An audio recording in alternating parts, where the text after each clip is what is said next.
Steve Babick with the head coach. Coach, first of all, how about the noise level? I think the crowd helped block that kick. Yeah, there's no question. We burned a timeout. I sat there and listened to that crowd and thought about there's a young player getting ready to kick a field goal into that noise. So the swamp was on our side tonight. What happened on the block kick? What was able to be done that Jarvis Moss got the tip? Well, we middle pushed, and Jarvis is a tall, angular guy with a great vertical jump, and we went middle block, got some pressure. I think Jarvis got it. 3 block kicks today. You talk about special teams. What an impact today. Yeah, the last 2 games, I think we blocked 5 or 6 kicks, or 5 kicks the last 2 games. Our guy, this team's a hell of a team to coach right now. Coach, that last offensive drive, what really stood out? I tell you what, there were some great runs in that last offensive drive, too. Yeah, Percy Harvin and I thought Chris Sleek really operated the spread. You say, what's that supposed to look like? He did a nice job operating the spread offense that last drive. What's going through your mind? You score with about 3 minutes left on the clock. Now what? Honestly, I thought we gave him too much time. I was hoping we needed a little more clock, but we just wanted to score. And Tim Tebow's a man, and just proud of our guys. What's this kind of win mean to you in the Gator program? Big. It's to have Coach Spurrier come back here and win, and we needed that one bad. Coach, this is what you talk about, right? This is it right here, boy. This is it. Thanks, Coach. Let's go back to the studio. Now, here's Urban Meyer. Appreciate y'all being here. I had a guy tell me in the hallway there I decided to stick around and wait till the end. I'm glad he did. That was a great ending, and against a very talented team, well-coached team, obviously, and I don't believe we played our best on defense. I was very excited about the offense, except for a couple mistakes, red zone mistakes, and we ran in and we were running a just motion, and we were going to have Tim Tebow run the power on that 3rd down, and we lost 10 yards, but that's we're going to enjoy the win. And we got 9-1. Best thing about 9-1 is a chance to go get 10. And a very emotional locker room, as you can imagine, very emotional group of seniors, and it should be that way. So I'm very proud of them. I really enjoy coaching this football team, and I haven't said that too many times around here yet, but I love coaching this football team. I love being around these players. To be honest with you, I wish I was still in there, and Steve kept grabbing me and said, we got to go. I'd rather be around them, and they're terrific people. So I'll answer any questions. Coach, you had 2 true freshmen playing linebacker there at the end. Joe Cohen got dinged up. I mean, how beat up are you guys defensively? The good news, I think we're all back. We'll be back next week. Brandon Saller, God bless him, tried to go. He has an MCL, 2nd-degree sprain, tear, whatever you want to call it. And they made a decision today. He made that decision. It's a risky decision. Once you lose the MCLs, the ligament on your inside of your knee, they flew a brace in here from California, got up today and decided to go, and that was his decision. He was not playing like Brandon Saller, and then Earl Everett got dinged up as well, so we're playing with 2 true freshmen. I want to say we're playing 15 freshmen as we speak. Percy Harvin changed the game on offense. Every time we're in a rut, that kid's a dynamic football player. We got to get him the ball even more. And obviously that left-handed quarterback's not a bad player either. Certainly not a bad runner, and he's going to be a great player here. So true freshman helped us. Brandon Spikes is going to be a fine player. There was not as much concern on our defensive staff as there was with me, but they were very confident because he loves football. He's a good player. Jarvis Moss, those 2 blocks, just freak. He's a freak. What did you say to him when he came off the sideline after? Did you say anything at all, or do you even remember? Jarvis. No, I can't. They made, there's a nice thing saying about, or this is when you start getting out of that selfish nonsense around that used to be everywhere you'd look. The first thing Jarvis Moss said, we called him up in front of the team. You know what he said? He said, I want to say thanks to Ray McDonald and Steve Harris, because in the huddle they said, we know we can get this thing. You got a Ray McDonald looked at him and said, you got a damn 40-inch vertical jump. We're going to knock the guys back, and they did. And he went up and said he got it right with the palm of his hand. And you can't do that without 2 other seniors up front knocking the pile back. So it was a team effort, very unselfish. Friends over the right. Coach, have you ever had to block a kick to win a game before? Is this sure? Air Force, the triple overtime win, we had to block about a 40-some-yard field goal. When I was at Notre Dame, I wasn't the head coach, but we had to block against Air Force again. No, we've had to do a few of those. Mike over the right. Coach, are you the punt block coach or the kick block coach, and what do you teach? No, I'm in charge of our punt return team, punt block team, but our defensive staff, we work on that, and Charlie Strawn's in charge of the actual field goal block unit, and we take great pride in it, but we talk as a team quite often about special teams, and that's certainly a big part of it. Last 2 games, I want to say we've gotten five block kicks, Coach, what kind of coaching adjustments do you have to make to your game plan because of the field goal kicking unit? Because of the field goal kicking unit. You mean the one we missed? Well, I mean the lack of field goal kicking in general. We're just going to keep, I post it every day out there. We're in a tryout phase. We were this week. And until he gets beat out, he's our field goal kicker. And we have Eric Nappy and Jonathan Phillips have not beat him out in practice. If that's what you're talking about, the missed field goal, yeah. And he came back and he hit the other one and did all right in extra points. So we just continue to work. Someone has a solution, I'll use it. Someone's got to beat him in practice. Pat up front. Urban, do you offensively? It seemed like you had one bad play on every drive, and even the one that was a touchdown the first half was underthrown to Dallas and could have been picked off. The offense did great, except the last for drive. No, the first touchdown you had in the. Oh yeah, it was half. one. Yeah, it was a hitch and go. Yeah, it was underthrown. And it seemed like sometimes you guys got too cute when you were pounding Deshaun. I think he had 12 carries for 90-something yards, but yeah. And you were on the reverse. So can you just talk about some of the plays you're trying to get in there? Yeah, I think we made a mistake calling the one. We ran a jet sweep, and they were either playing man or zone, and you could tell if it was man coverage, no one covers a quarterback. And Chris checked out of it and handed it to Bubba, and we lost yards. We got a big first down by Percy Harvin, and they were daring you to throw it. Every time we ran the jet, we have our quarterback back out the backside and watch if no one's covering him. And so we ran the jet. That was actually a jet throwback. But you're right, we got too cute, and we shouldn't do that. We're going to evaluate that closely. I thought Dan Mullen called a hell of a game except for about 3 of those. And I'm the veto guy. I'm the guy that says and say, no, don't do that or let's go here. And so I take responsibility. We did. Pat, that's correct. I think we did get too cute.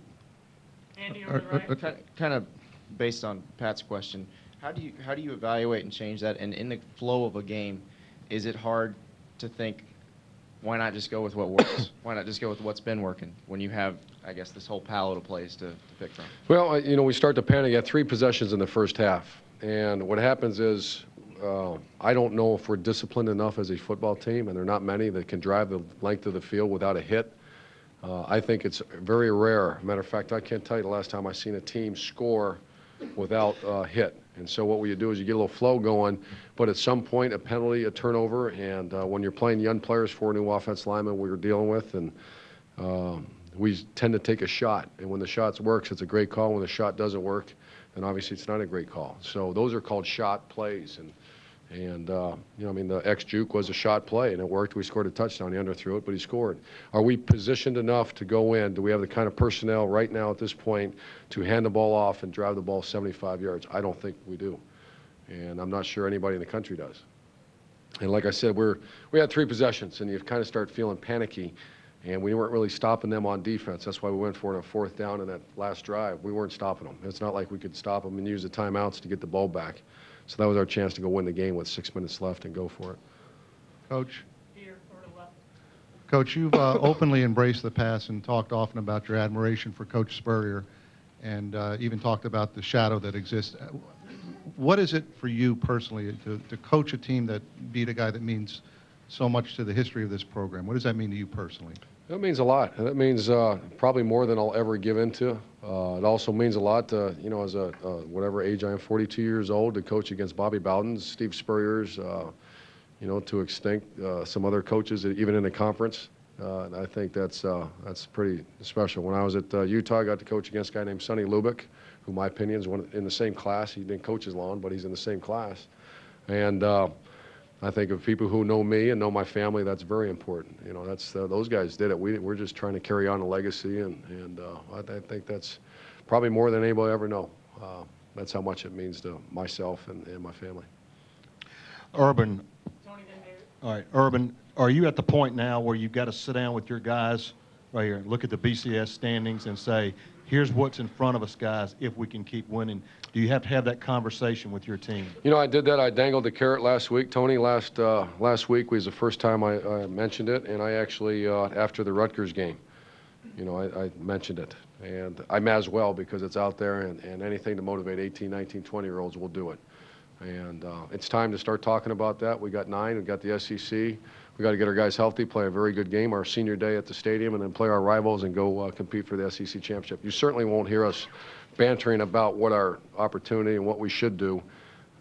You know, I've seen coaches do that, and I think that's our commissioner's job and that's our administration's job and all that. I do believe that if we keep winning, the SEC champ should play, but I'm not going to do what some of these others got. I got to coach my team. Right. If I could follow up, how did you phrase or frame the comments to them? Like, what was your point to them? Well, I made a comment like this, and I'll show you what I did. I said, okay, before the Louisville game, I would hold out my fingers, and two of them play each other. You figure it out, you know, because you know, you're dealing with some young people in the room. You know, that's very easy to say. After Louisville game, I went like this. Tony, just like this. Two of them play each other. You figure it out. And that's where we were in the BCS rankings. I don't know what's going to happen on Monday, and I'm very interested on that. But I think our record and the teams we play, the style of play that or the teams we play in this conference, I think we're very deserving of a discussion about that. David, over to the left. There was 3 minutes. There's 3 minutes left when you looked in the eyes of the defense and they went back on the field. Did you just kind of feel like the way they played this year, somehow, some way, they were going to find a way? I hate to say this. I looked up at the clock when we scored and thought, damn, I was hoping there'd only be a minute left. And I'm sure the stadium, because we didn't play very good on defense, and I give that other staff credit, and they ran the ball at us. We're awful thin in the secondary, obviously. We're playing with the two corners. They didn't play a lot of football, but they're playing very well. And I think they do a good job, obviously, throwing the ball around. So I thought at some point the defense would make a play to help us win the game the way they played all year, to answer your question. Mike, over to the right. Coach, you were just talking about, you know, the BCS and the standings. When Florida won the national title 10 years ago, a lot of things had to happen at the end of the season. You had to get some breaks. Can you just talk about how things seem to be happening for you guys now? Well, I think it's, you know, we did discuss this. There's that kicker for Louisville lined up and hit that, or the kicker for Rutgers lined up and missed that field goal. And the flag came out, and he lined up again and made it. And our kids talked, I heard them, they talked about that in the locker room. So it's all about blocking, tackling, taking care of the football, scoring the red zone, and blocking kicks. It's not about that. But 18 to 20-year-olds, man, it's say what you got to say. Urban, with all that was at stake in this game as they're lining up for the field goal, there's a timeout, the interminable. For those of you watching the Geico Gator postgame on Sun Sports in Tampa only, you've got Lightning hockey coming up right now, only in Tampa. But the postgame continues on FSN Florida and on Sun Sports. Again, the Gator postgame on Sun Sports and FSN Florida. For those Sun Sports viewers in Tampa, Lightning hockey coming up. The stadium, I thought, did a great, that was the loudest I've ever heard a stadium. Ever. I mean, and I wish there was a way to measure it. That there's no way that the stadium could be louder than that. But I saw him get a little taste of the swamp, and we called timeout right before they snapped it, and it reached that level. So he got a little taste of it, and then, but then I just let him kick the ball and see if we could get some push. And when you kick it 47, 49, 50 yards, trajectories, because you got to bang it, it's pretty low. And we knew we had Jarvis Moss with some great push up front. So. I don't know if I answered your question. I forgot the question. Two things. The Percy Harvin, when Percy and Tim on the snap. No, I'm talking on the snap that they fumbled. What happened there? What he was on that play. And number two, on the final drive, the fourth down that you went for, and you got, was there, with as much time that was left, how long did you debate that call? Was there ever a chance of punting? No, because I've been involved. I have never, as a head coach, I haven't done it yet, but I've been involved where you do that and you go win a game. And I didn't feel we were stopping. If it was a 3-3 score and we were stuffing them the entire day, we certainly would have punted that ball. We had 3 timeouts available, but we weren't stopping them. And walk in that locker room after that and look at your team and not give them an opportunity to try to go win a game. That's I'm not sure I could do that. So to answer your question, there was no thought, but that was done. That was non-negotiable. Straight back. Urban, in the last month of the season, I mean, in the last month before this game, the offense seemed to sputter in the fourth quarter, and then tonight they responded after South Carolina scored twice. Just talk about the development of this offense and what you saw from them and them responding that way in the fourth quarter, especially tonight. If one of the guys asked about the silly plays or the cute plays, you take away those, I think that was one of our better performances on offense. He had 400 yards, probably should have about 450, 475 yards with very few possessions. They ran the ball on us. I think they were trying to shorten the game, obviously, and they did a good job with that. And because you could tell when they were letting the clock go instead of going right to the line, the new clock rule cost us a bunch of plays. I'm not sure how many we had today. We only had, well, 61 plays aren't bad. But I felt like we had very few possessions, 3 in the first half and probably 5 in the second half. Up front, you got it right. Coach, defensively, South Carolina do anything at all you didn't expect? They brought early in the game, Chris. They brought a field.